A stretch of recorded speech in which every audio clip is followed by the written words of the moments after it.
day, and welcome to the CF Industries fourth quarter 2025 earnings conference call. All participants will be in listen-only mode. Should you need assistance, please signal a conference specialist by pressing the star key followed by 0. After today's presentation, there will be an opportunity to ask questions. To ask a question, you may press star, then 1 on your touch-tone phone. To withdraw your question, please press star, then 2. Please note this event is being recorded. I would now like to turn the conference over to Martin Jarosick. Please go ahead. Good morning, and thanks for joining the CF Industries earnings conference call. With me today are Chris Bohn, President and CEO, Bert Frost, Executive Vice President and Chief Commercial Officer, and Rich Hoker, Vice President, Interim CFO, and Chief Accounting Officer. CF Industries reported its results for the full year and fourth quarter of 2025 yesterday afternoon. On this call, we'll review the results, discuss our outlook, and then host a question-and-answer session. Statements made on this call and in the presentation on our website that are not historical facts are forward-looking statements. These statements are not guarantees of future performance and involve risks, uncertainties, and assumptions that are difficult to predict. Therefore, actual outcomes and results may differ materially from what is expressed or implied in any statements. More detailed information about factors that may affect our performance may be found in our filings with the SEC, which are available on our website. Also, you'll find reconciliations between GAAP and non-GAAP measures in the press release and presentation posted on our website. Now let me introduce Chris Bohn. Thanks, Martin, and good morning, everyone. Yesterday afternoon, we posted results for the full year 2025, in which we generated adjusted EBITDA of approximately $2.9 billion. These strong results reflect outstanding operational performance by the CF Industries team, the enduring advantages of our manufacturing and distribution network, and constructive global nitrogen industry dynamics that have persisted into 2026. Starting with safety, our full-year recordable incident rate was 0.26 incidents per 200,000 hours worked, and we experienced our lowest-ever number of process safety events. This enabled us to produce 10.1 million tons of gross ammonia in 2025, which represents a 97% utilization rate. However, that performance is tempered by the incident our Yazoo City complex in Mississippi experienced in November. While there are no significant injuries, this event is a reminder of why we emphasize individual and process safety every day across our entire network. We do not expect the Yazoo City complex to resume production until the fourth quarter of 2026 at the earliest, given the long lead times required to fabricate and deliver certain equipment. As a result, we expect our network to produce approximately 9.5 million tons of gross ammonia in 2026. Turning to Blue Point, our joint venture with JERA and Mitsui, the project has progressed well from positive FID in April through hitting all our planned milestones by the end of the year. This included our partners securing offtake from new low-carbon ammonia demand sources and receiving contract for difference awards from the Japanese government. We expect to begin civil work at the Blue Point site in the second quarter of 2026. Finally, we continue to efficiently convert adjusted EBITDA to free cash flow at a rate outpacing material and industrial sector averages, as you can see on slide 10. Net cash from operations in 2025 was $2.75 billion, and free cash flow was approximately $1.8 billion. We returned $1.7 billion to shareholders in 2025. This included deploying over $1.3 billion to repurchase 16.6 million shares, approximately 10% of the outstanding shares at the beginning of the year. Given our high-performing, high-margin business, progress on strategic initiatives, and what we believe are constructive global nitrogen industry dynamics ahead, we expect to continue to generate substantial free cash flow. As a result, we remain firmly committed to our capital allocation framework, investing in the business for growth and returning capital to long-term shareholders. With that, I'll turn it over to Bert to discuss the global nitrogen market environment. Bert? Thanks, Chris. For the last 12 to 18 months, we had expected the global nitrogen market to be more balanced in this time frame as new capacity was slated to come online, with significant tightening through the end of the decade to follow. However, the global nitrogen market remains tighter than expected. New capacity has been delayed, global production has not maintained historical levels, and demand continues to grow. Nowhere is this more apparent than in our indicative global urea cost curve, which we share on slide 13. Global urea prices are currently trading well above even the high end of the cost floor range. Strong demand led by India, Brazil, and North America, as well by European buyers securing volumes before the EU's carbon border adjustment mechanism was implemented, has pushed demand to the right. At the same time, supply is constrained by natural gas availability in Trinidad and Iran, challenging production economics in Europe, and the end of seasonal Chinese urea exports in 2025. Additionally, geopolitical concerns for the Middle East loom over the market. Through the first half of this year, we do not see many catalysts that would move prices toward the cost curve floor levels. India's February urea tender is atypical for this time of year, suggesting demand continues to meaningfully outstrip lower than expected domestic production. CF Industries had a very strong fall 2025 ammonia application season in North America as we positioned supply well, enabling farmers to capture good value per nitrogen unit from ammonia. This, along with continued strong global corn demand, suggests to us that 2026 will be another year of high planted corn acres domestically, helping support nitrogen demand. From a supply perspective, we believe global nitrogen channel inventories are lower than historical averages. Chinese urea exports are also unlikely to return until the end of the Northern Hemisphere spring application season. However, we do expect that new North American ammonia capacity, should it come online at full rates, will affect prices for globally traded ammonia, but will not impact tightness for urea or UAN. As a result, we expect the global nitrogen market to remain constructive in the near term. At the same time, interest in low-carbon ammonia and low-carbon nitrogen products continues to grow, both for tons from our Donaldsonville complex and for our portion of Blue Point volumes. In the near term, global customers have demonstrated a willingness to pay a premium for low-carbon ammonia, given the benefits for their sustainability goals.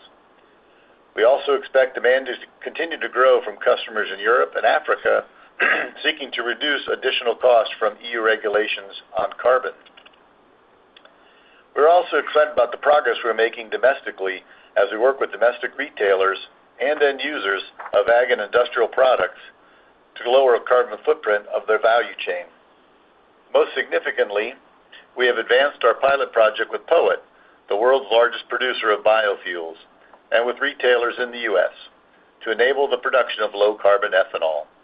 We expect the project will be a model for building a low-carbon ammonia and nitrogen fertilizer supply chain in the U.S. and in North America. With that, I'll turn it over to Rich. Thanks, Bert, and good morning, everyone. For the full year 2025, the company reported net earnings attributable to common stockholders of approximately $1.5 billion, or $8.97 per diluted share. EBITDA was approximately $2.8 billion, and adjusted EBITDA was approximately $2.9 billion. For the fourth quarter of 2025, we reported net earnings attributable to common stockholders of $404 million, or $2.59 per diluted share. EBITDA for the quarter was $731 million, and adjusted EBITDA was $821 million. For the fourth quarter, we recorded two impairment charges totaling $76 million, of which $51 million was related to the electrolyzer pilot project at the Donaldsonville complex in Louisiana. We made the decision not to continue to invest in this pilot project, given its return profile. We also recorded a $25 million impairment charge related to the incident at Yazoo City that Chris mentioned earlier. We satisfied the business interruption insurance deductible in December and expect to begin receiving insurance proceeds based on lost profitability during 2026. During the fourth quarter of 2025, we also completed a $1 billion senior notes offering. We did this both to refinance $750 million in debt that was coming due in December 2026 and to further strengthen our financial flexibility. Looking ahead, we expect capital expenditures in 2026 to total approximately $1.3 billion on a consolidated basis. CF Industries' portion of this is approximately $950 million, which includes $550 million for sustaining CapEx for our existing network, plus approximately $400 million relating to both the Blue Point joint venture and the common infrastructure we are building. Finally, we repurchased 4.1 million shares for $340 million in the fourth quarter. These repurchases completed our $3 billion share repurchase program, which was authorized in 2022. After this was completed, we commenced our $2 billion program, which was authorized by our board in 2025. Approximately $1.7 billion remains on the 2025 program, which expires in December 2029. With that, Chris will provide some closing remarks before we open the call to Q&A. Thanks, Rich. First and foremost, I want to thank CF Industries employees for their contributions to our success in 2025. They delivered fantastic results in the midst of a tumultuous global nitrogen market and did so with a focus on safety. We're extremely proud of what our 2,900 employees can accomplish when moving in the same direction towards shared goals. 2025 showed how much we can do, from operational excellence and positive FID for Blue Point to completing 2 major decarbonization projects and securing our first low-carbon ammonia sales for a premium. This level of execution is not a one-year story, but rather has been consistently delivered over time. This, along with our operational advantages and structural advantages where we operate, underpins our ability to invest in growth and return capital. This, in turn, increases long-term shareholder participation in our underlying assets and the free cash flow they generate. As you can see on slide 9, we have increased nitrogen participation per share by over 35% in just the last 5 years. Given our strong core business, strategic growth initiatives, and our near, medium, and long-term outlook for a tightening global nitrogen market, we believe we are well positioned to build on this track record and continue to create substantial value for long-term shareholders. With that, operator, we'll now open the call to questions. Thank you. We will now begin the question-and-answer session. To ask a question, you may press star, then 1 on your touchtone phone. If you are using a speakerphone, please pick up your handset before pressing the keys. If at any time your question has been addressed and you would like to withdraw your question, please press star, then 2. At this time, we will pause momentarily to assemble our roster. Our first question comes from Andrew Wong of RBC Capital Markets. Please go ahead. Hey, good morning. Thanks for taking my questions. I just wanted to ask about the pace of spending at the Blue Point project. It looked like some of the project might have been pushed out into latter years. Just talk about that, and maybe just timelines are tracking. Yeah, good morning, Andrew. I think you broke up a little bit, but I believe your question was related to the slide we had in the deck on slide 12, just the capital costs related, slide 15, the capital costs related to the Blue Point. So the overall expenditure for Blue Point hasn't changed. It's still forecasted at $3.7 billion. But with any project this size, as you get closer and get into it, both from ordering some of the long lead items like we've done and engaging the modular contractors, you get a better idea of not only what the costs are, which haven't changed here, but also the timing of when that cost is going to occur. So we thought it would be worthwhile, just given that we've moved into that stage, just to re-update what the cash flow outflow will look like over the next 5 years. I think the important part of that slide on, slide 15 is the bottom line, where it shows what's our annual cash outflow as a company. And given, our free cash flow generation and the strength of it at $1.8 billion last year, $1.5 billion the year before, you can see the level of CapEx going out each of those years is not something that we're concerned about affecting other capital allocation decisions in which we're making. And that's really one of the reasons why with this growth platform that we structured the deal the way we did, taking a 40% interest in it, so that we would be able to manage and continue to be strategic in how we do other growth projects, but also return cash to shareholders. Okay, great. Thanks for that. And then maybe just a little bit more on Blue Point here. I recall there being quite a lot of room for expansion nearby on that site. CF is obviously building themselves some of the logistics and infrastructure there, potentially to handle more volumes in the future. And so I know it's still early days here, but if we're thinking longer term, like 5-10 years from now, does it make sense that we'll see a larger complex there? And is there a timing where it's more efficient too, like so that you have workers that are already working on Blue Point to move to the second site? Like how should we think about that? Yeah, so initially here, I would say, our focus is on the first site, but you're right. The common infrastructure we're building, there'll be synergies where if we were to build a second plant, we wouldn't have near the level of expense that we would have for this first site. And the site itself that we purchased could hold up to 5 ammonia plants, world scale, the size of this one, 1.5 million metric tons. So it is an organic growth platform that we're looking at here. What the timing is where we would move into a second site, I'm not certain that we know that just yet. There's some questions that we want to answer as we get into these modular yards. But I think as we look at the long-term, dynamics of the nitrogen market, there's just not enough new supply coming on to meet demand. So as we see that going forward, we do think there'll be a tightening in the S&D that will provide other organic opportunities for us, but nothing to mention right now. Okay, appreciate that. Thank you. Our next question comes from Joel Jackson of BMO Capital Markets. Please go ahead. Good morning. I want to talk to you about CBAM. Obviously, a lot in the news on CBAM. So what I want to ask you about is some different scenarios. If CBAM for fertilizers goes as is, if there's some suspension on fertilizer, if we get some offsets and other cost subsidies that sort of offset it, what does that mean for your business, just your business this year? And then what does it mean for returns on Blue Point as you have modeled it in these different CBAM scenarios? Thanks. Yeah, so maybe I'll start with CBAM, then I'll get to the implications on the business and Blue Point. So CBAM today, while there's a lot of uncertainty around it, it's in place, and so it's happening. We are continuing to see our European customers show interest in low carbon product and willingness to pay a premium for it. So I think that speaks to their thoughts that it's going to maintain.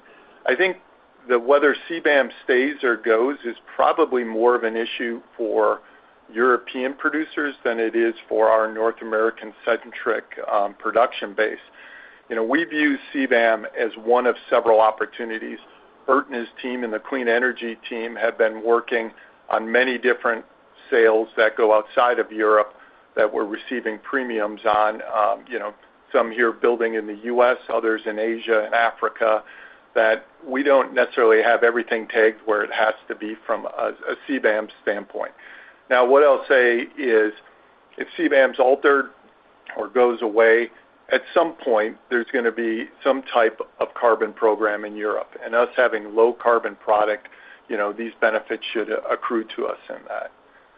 Regarding how this is going to affect our business, I would say, as we talked about before, we did not model in any type of premium from Blue Point or even in our Donaldsonville production related to low carbon product. So all of that is upside to our internal rate of returns on that. So when you think about the CCS project we started online last year at Donaldsonville, we weren't looking at anything besides the 45Q benefit that we would get from that. Now we're realizing that we're able to sell that at a premium, so that's building on that. And similar with Blue Point, our analysis was without looking at any type of product premium. Okay, and then second question, on Yazoo City, when the plant restarts, hopefully, end of the year, will it look the same as it did before? Will the mix be the same? And maybe you can just elaborate a little bit more on, is there a specific piece of equipment that you really need to get in, that's the manufacturing schedule that you have to hit to get, in Q4? Yeah, just to remind everybody on the Yazoo plant, so where the incident occurred was in the ammonium nitrate plant. The site itself has an ammonia plant, a urea liquor plant, and nitric acid plants. All of that has been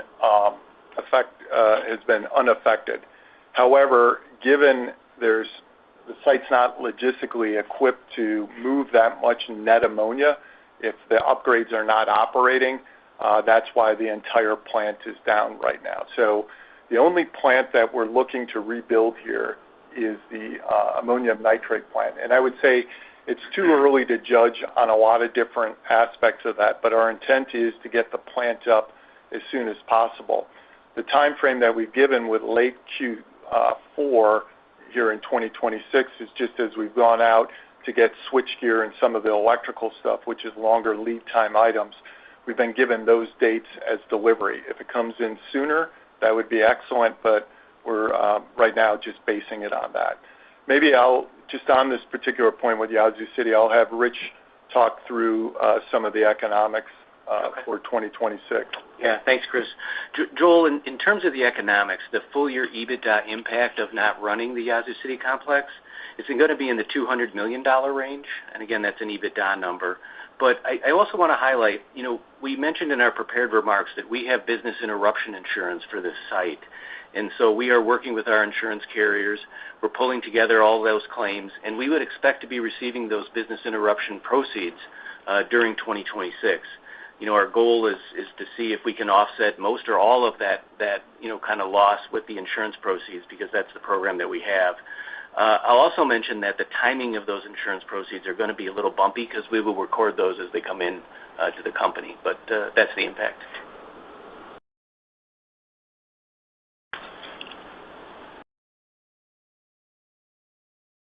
Our next question comes from Ben Theurer of Barclays. Please go ahead. Yeah, good morning, and thanks for taking my question. Just wanted to kind of get a little more commentary around the current tightness in the market, and you've laid this out as 25 was expected to be not as tight, and then it was actually tight as towards the end of it, and we saw this was you guys doing almost $3 billion in EBITDA versus the $2.5 billion that you talk about, current mid-cycle. So as we look into 2026 and some of the drivers that you think can take you towards a mid-cycle $3 billion, some of them might come already in 2026. So how should we think about, A, the market, and B, some of these drivers towards more EBITDA generation, the tax credits, et cetera, as we move through 2026, considering the $200 million miss on Yazoo related that you just mentioned? Thank you. Yeah, good morning, Ben. This is Bert. And relative to 2025, very interesting market as things unfolded globally. And because we participate in a global market, a lot of those issues drive what happens in different regions. And starting off with the conflict in the Middle East, which shut down production in Iran and in Egypt, and then you had high demand levels in India throughout the year, much higher than expected. I think the industry expected 6 million. We were close to 10. And additional demand for Brazil, and then European difficulties due to high gas costs took production down, and it required higher levels of imports. And then the United States planting 98 million acres of corn, incremental tons were needed to satisfy that demand, even though we carried in lower inventory levels into fertilizer year 26. So a very interesting market, and the combination of lack of supply and high demand drove the market to levels that were unexpected. That dynamic is carrying forward into 2026. We expect the USDA came out with 93 million acres of corn. I think the industry would say it's that or higher. So consistently, I would say over the last 10 years, higher corn acres, so higher demand. And you're seeing additional needs for India. The current tender that was announced or opened on Wednesday. Then those numbers will be probably disclosed tomorrow or early next week. And then you're seeing, again, around the world, with $11 gas in Europe and CBAM issues, you're seeing higher levels of imports eventually will come there, and South America as well. So again, a positive demand and probably limited supply. So you're seeing today in NOLA, urea pricing at $450 a short ton, which is $100 higher than it was in December of 2025. So exceptionally positive dynamics driving the industry in North America, where the preponderance of our production is located, and we're participating in that market. Then you have the positive gas dynamics that are taking place. Today we're at $3 for the forward market, positive economics for that structure as well. So we see 2026 as being, at least through the first half, having a challenging market on supply and high demand going forward. Yeah, Ben, and I think you framed it nicely when you talked about 2025 that we thought would be balanced. Some people thought a little bit long, same thing with 26. And as Bert just mentioned, 25 came out with $2.9 billion in EBITDA, and the first half of 26 certainly looks very strong here. And all that is sort of bridging those years to where the market gets what I think is going to be even tighter given the lack of new supply coming on, setting us up for when Blue Point does come on the market. And that's why in our commentary we said we see the near, medium, and long-term nitrogen dynamics very strong, because we've bridged kind of a little bit of that time frame where we thought we'd be balanced during this, and it's actually tighter. Related to the tax credit piece for next year, we will have a full year of the carbon capture and sequestration unit operating at Donaldsonville. Last year we did about 700,000 tons we had sequestered. This year it'll be just under 1.5 million tons that will sequester, and that number is really based on just the amount of processed CO2 we have remaining after we do upgrades and with the plant turnaround schedules with ammonia plants being down. So we're going to max out the most we can sequester during that particular time frame, and right now we're thinking that's around 1.5 million tons for 2026. Okay, perfect. Thank you very much. I'll pass it on. Our next question comes from Mike Sisson of Wells Fargo. Please go ahead. Hey, good morning. Yeah, just had a quick question on CBAM again. So if it goes away, does that make it difficult or maybe impossible to get a premium price for Blue Point? And if it stays, then there's a good chance to get a premium for Blue Point? And then just curious what y'all are hearing in terms of timing, when we'll find out on a decision for that by the EU. Yeah, so with CBAM, I think it's more complicated than just whether CBAM stays or not, because you have the whole ETS scheme over there that gives free allowances that are beginning to stop. Does that continue where they don't receive those free allowances, which then would basically push European producer costs even higher without CBAM? And I think on the premium side, I'll let Bert comment on this a little bit more, but I think it goes beyond what we're hearing from European customers about buying low-carbon product when it comes to the premium. The premium's in place. We have contracts in place for 2026 and demand for more. So we are constructive. We continue to have further dialogue. I agree with Chris that this is set in motion, CBAM that is, and carbon pricing. This is the train that has left the station, I believe.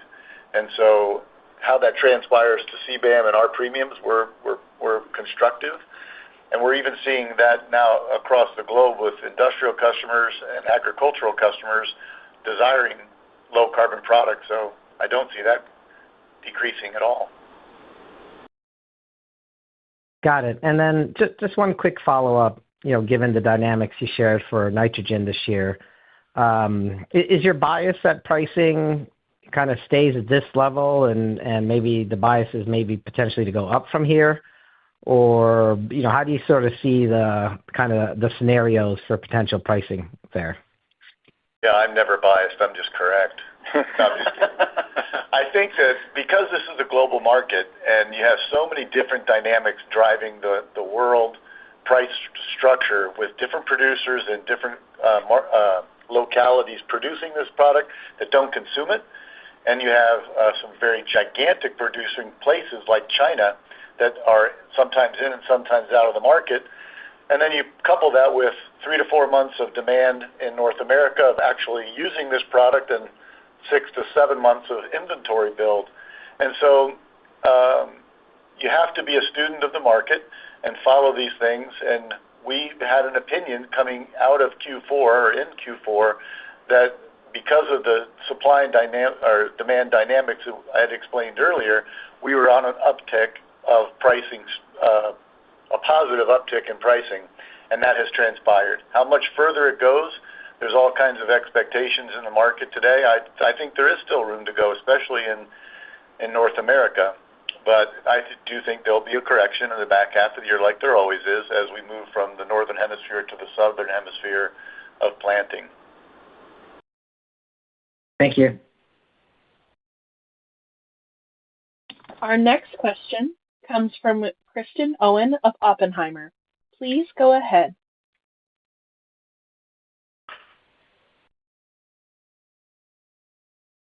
Carbon opportunities, and maybe double click on the agreement with POET for the low carbon fertilizers. Just given some of the proposed changes in the 45Z guidelines, practice changes, I'm wondering how you're thinking about low CI fertilizer demand opportunity domestically, and if those 45Z tax credits maybe help improve the unit economics or pricing premium that you're seeing here in the U.S. Thank you. Yeah, so we missed a little bit of the first part of your question, but it's about low carbon and low carbon in the ag sector and the consumption of that product and the demand profile going forward. And our agreement with POET is exciting. POET's a super strong company and the leader in biofuels. We're also talking to other ethanol producers, but the vision is about the corn value chain. And how do you take a low carbon corn? Well, how do you create that with low carbon fertilizer? Who supplies that? We do. And who has plenty of supply for our customers? We're building it. And so as you take that low carbon product through the value chain, and as the ethanol plants decarbonize themselves, there's a tremendous opportunity for domestic and export ethanol demand to be satisfied by the United States. And we're the one place that can supply that in terms of the gasoline blends globally. And then for low carbon or low CI score fertilizer as well, we're having conversations, we're seeing demand through the retail sector driven by the CPGs and other food producers as they look at their sustainability goals and Scope 3 and Scope emissions. Yeah, and I think anything related to the 45Z is just going to be an upside to us. As Bert mentioned, he's hearing enough activity, even though at this particular point, low carbon fertilizer is not recognized in the 45Z. Now, that is up for comment right now as the USDA is defining what are those qualifying activities, and you would think low carbon fertilizer, which would be an attractive pathway, as it's very easy to verify what is the carbon score of that. So we're hopeful that gets included, but as Bert mentioned, he's already getting interest in that, even with it not being included in the 45Z just yet. Super interesting. Thanks for the color there. My follow-up question is a little more boring and on the modeling. So can you just remind us your operating costs in 2026? You threw out the $200 million EBITDA headwind from Yazoo City. I imagine there are some stranded costs or overhead costs that won't be recoverable through the BI insurance. Just some thoughts around operating costs and any sort of turnaround that we should be thinking about in 2026. Thank you. Yeah, in terms of the BI, our hope is that virtually all of those costs are going to be recovered through BI. So we're not expecting anything major outside of that. And as we go through the rest of the year, our turnaround schedule, I think, is projected to be pretty normal in terms of what we would normally expect. So I don't really have anything I want to highlight.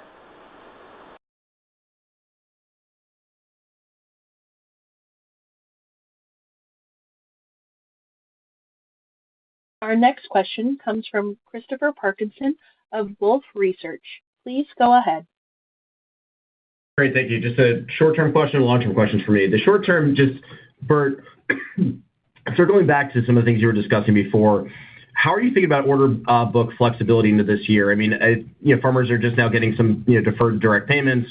You're waiting news, RVO, E15, and then you mentioned India, Iran, Trinidad out, Texas capacity in. Just it seems like there are more moving parts now than in previous years, at least going back to 22, let's say. How are you thinking about that with your team? Are you leaving some flexibility as you enter spring, or are you happy with prices where they are now?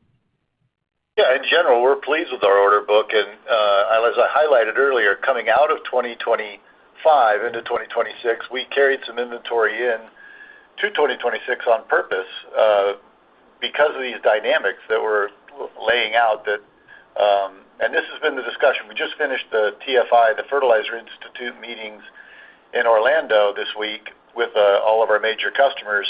And the message is we're heading into a logistics game that as good as the weather has been, it's been warmer. We're seeing applications already start Texas, Kansas, Oklahoma, Nebraska. And I think that's going to be even more pronounced, and we could see an early spring similar to what we did in 2012. If that is the case, or even if it's normal, we're approaching where it's the need to get products where you have difficulties on the river due to low water. You have, we believe, shortages or lower inventories in the upper Midwest. There's been a number of plant issues in our sector in Canada and through the winter storm that came through in January. We think there's been some downtime.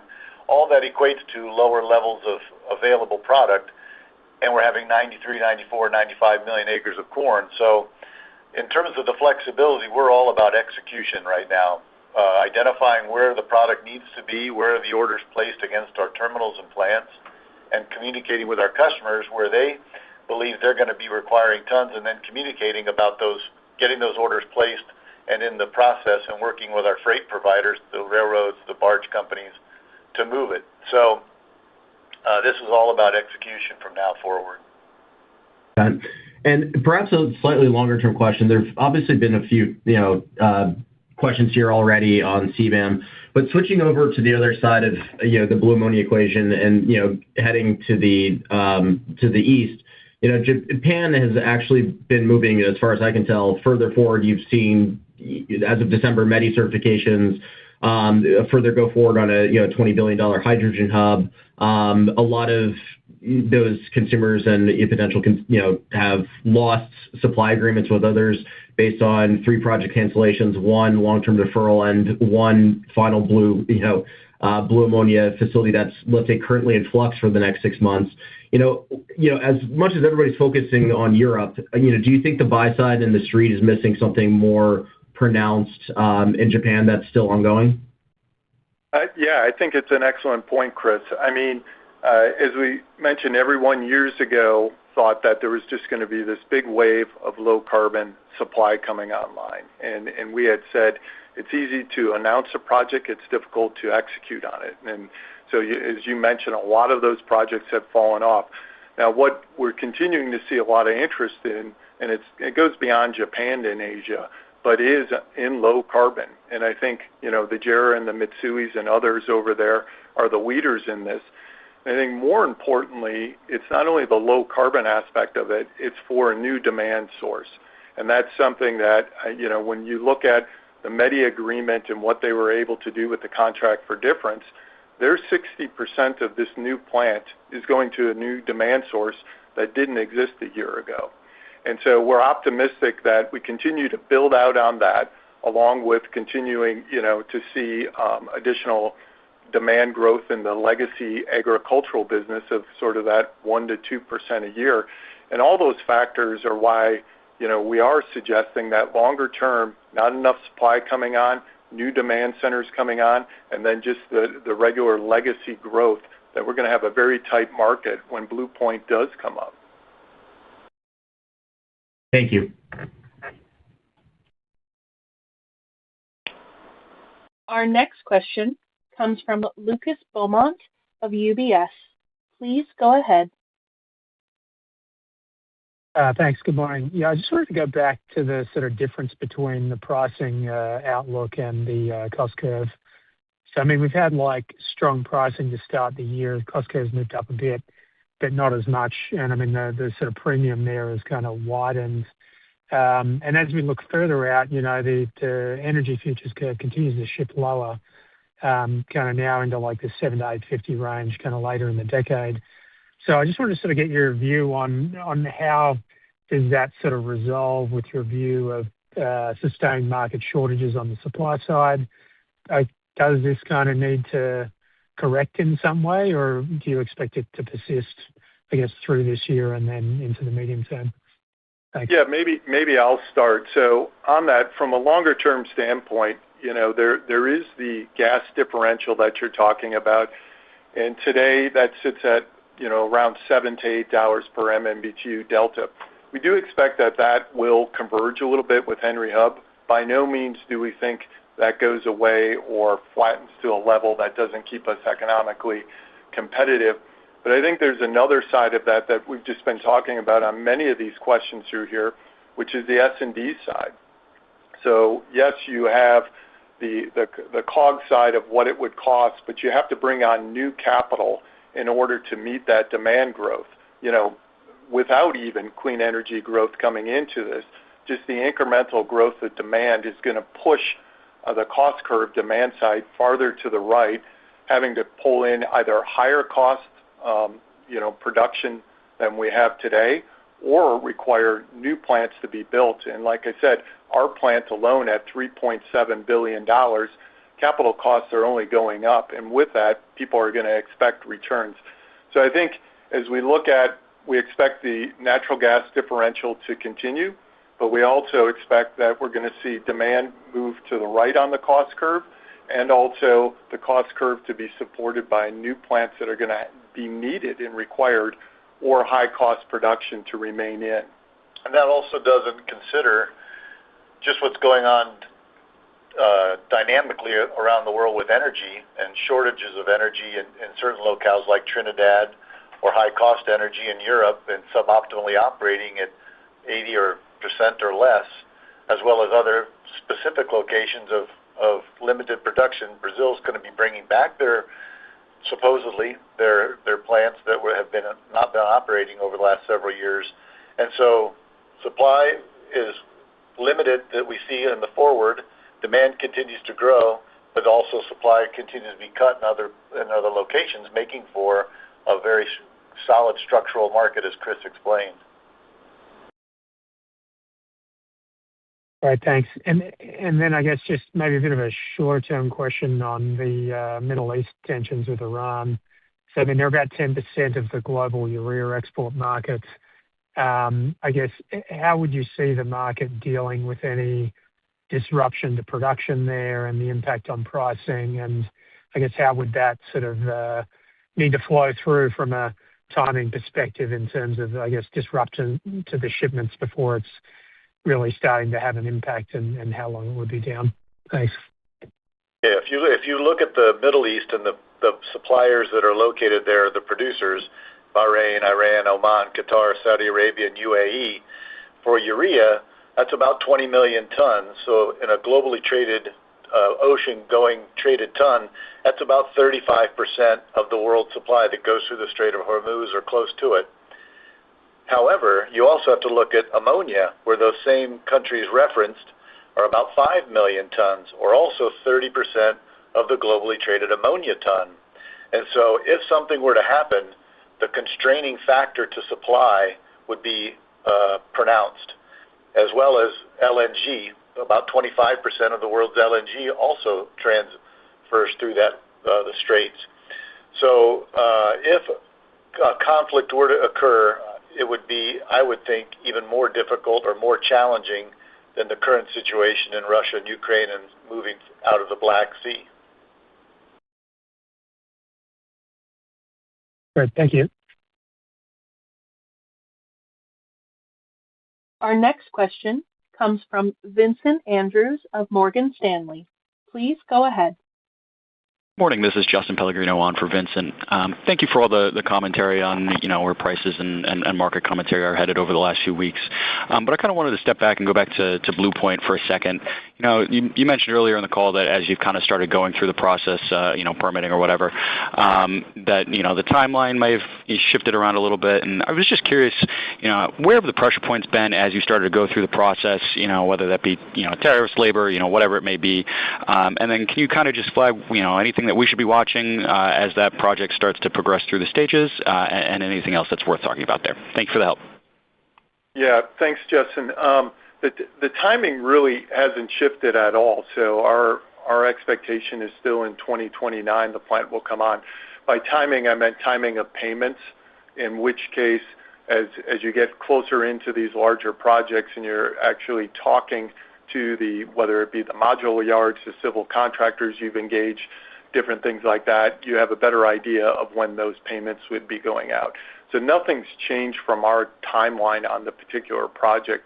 I think as far as milestones go, as I mentioned, we've pretty much achieved the milestones that we have in place, where the next big ones would be the air permit and Army Corps permit as we look to build a heavy haul bridge that will bring the modules over.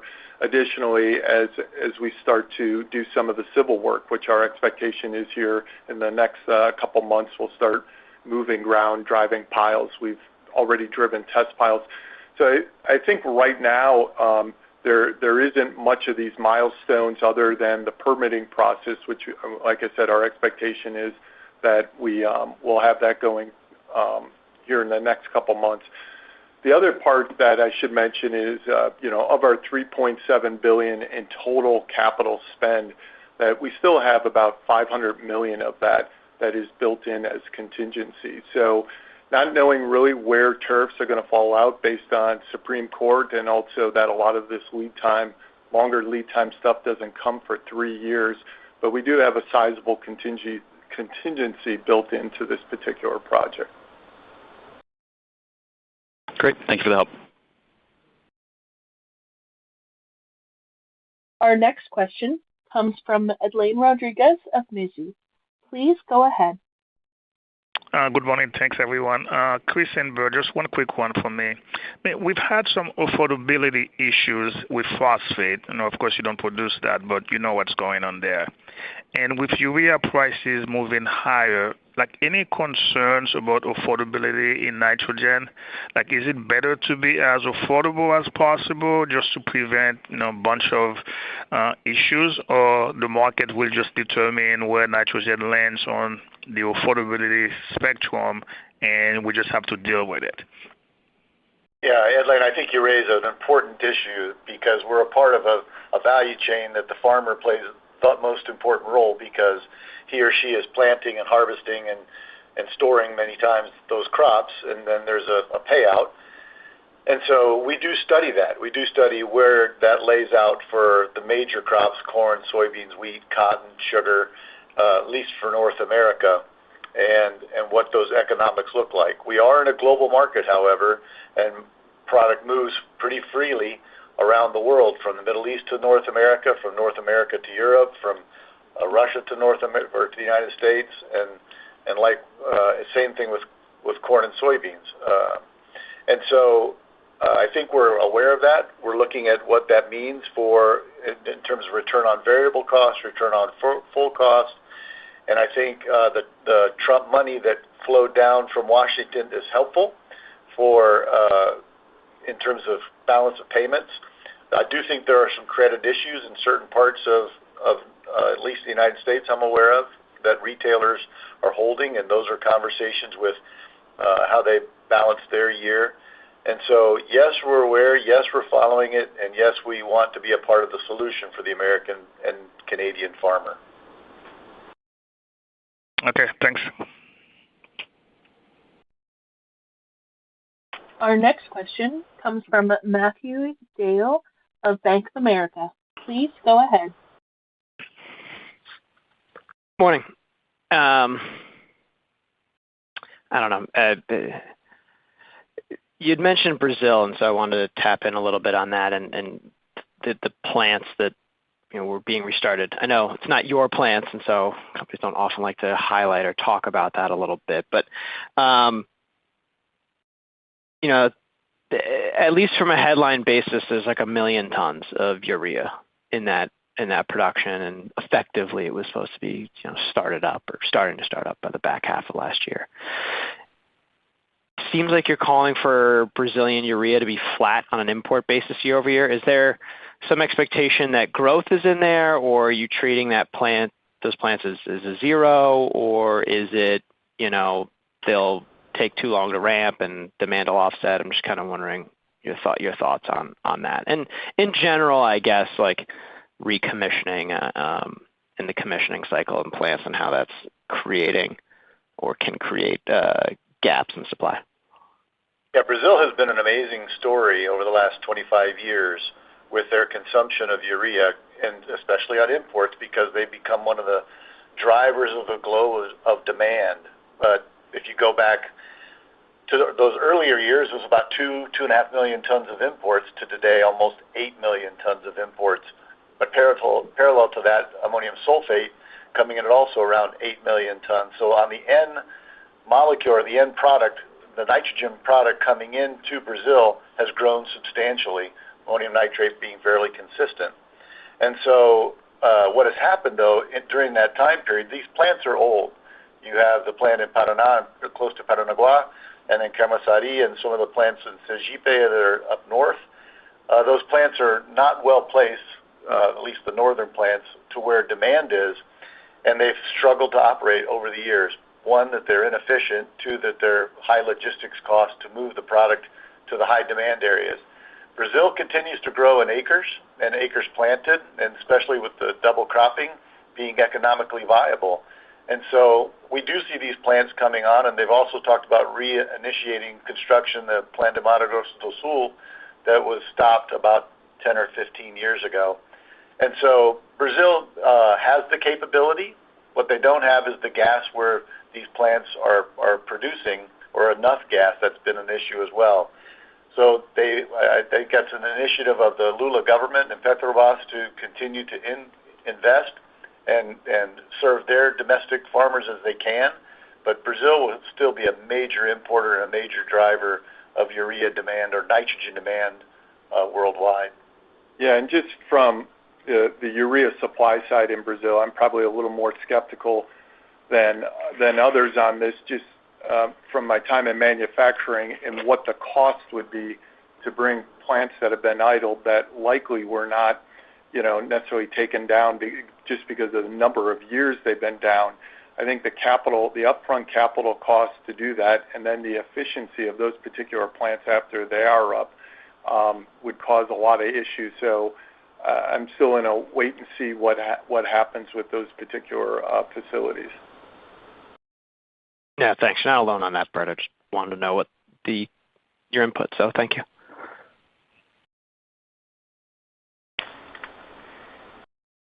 Our next question comes from David Simmons of BNP. Please go ahead. Yeah, thanks very much. I just wanted to ask on your assumption of a 4 to 6 million ton export quota from China in 2026. That's pretty much flat year on year versus what they did in 2025. And my understanding is they've got 4 million tons of additional capacity coming online at some point through the year. And I think inventories are still quite high. So I've been penciling in a little bit more than 6, like 6-7 million tons. So just curious to hear your thoughts on that.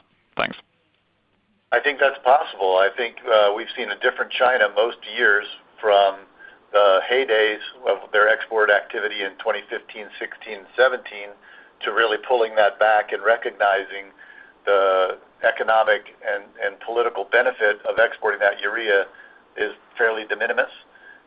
But keeping that product in country for the Chinese farmers and the growth of Chinese production has been important to them. So I think there is a differential between the domestic price and the international opportunity. Last year, you're correct, it was around 5 million tons of exports, and we're penciling in, we're being conservative to say that may be something that the government is initiating. But if you take their capacity and run it at an 80% plus or minus run rate, they really don't have that much to export, and that's about the run rate they've been running over the last several years. So I would say your number might be a little high, but we'll have to have a coffee over that number at the end of the year. Sounds good. Thanks.